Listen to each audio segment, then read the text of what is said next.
ஸ்தோத்திரம். தொடர்ந்து நம் வேதத்தை வாசிக்கலாம். இன்றைக்கு தொடக்க நூல் 6ஆம் பகுதி, ஆதியாகமம் புத்தகம் 6ஆம் பகுதி. மனிதரின் தீச்செயல்.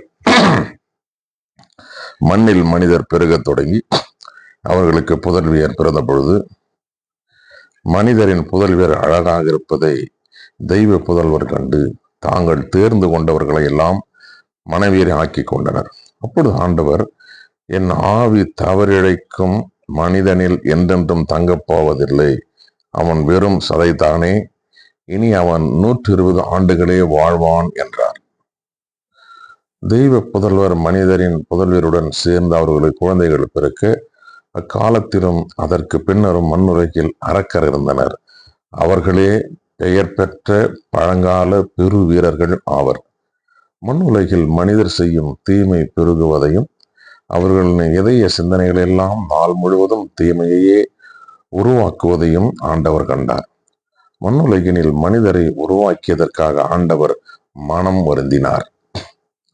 அவரது உள்ளம் துயரம் அடைந்தது. அப்பொழுது ஆண்டவர், நான் படைத்த மனிதரை மண்ணிலிருந்து அழித்தொழிப்பேன்.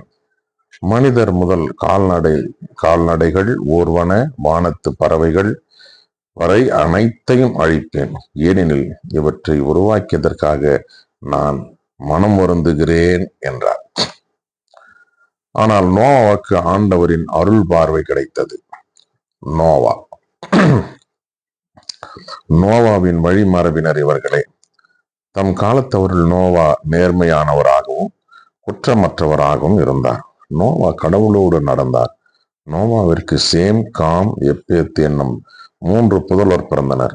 அப்பொழுது கடவுள் முன்னிலையில் மண்ணுலகு சீர்கெட்டிருந்தது.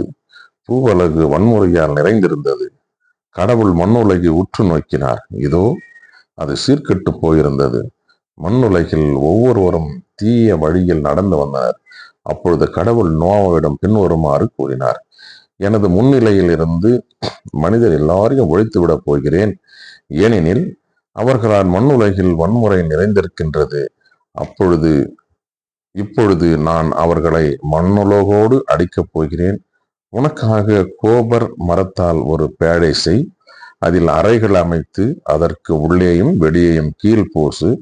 பேழையை நீ செய்ய வேண்டிய முறையாவது, நீளம் 300 முழம், அகலம் 50 முழம், உயரம் 30 முழம்.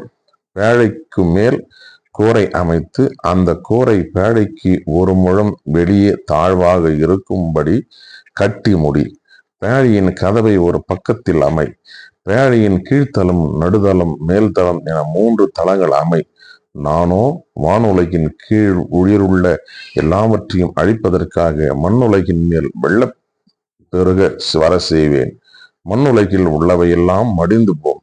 உன்னுடனோ என் உடன்படிக்கை நிலைநாட்டுவேன்.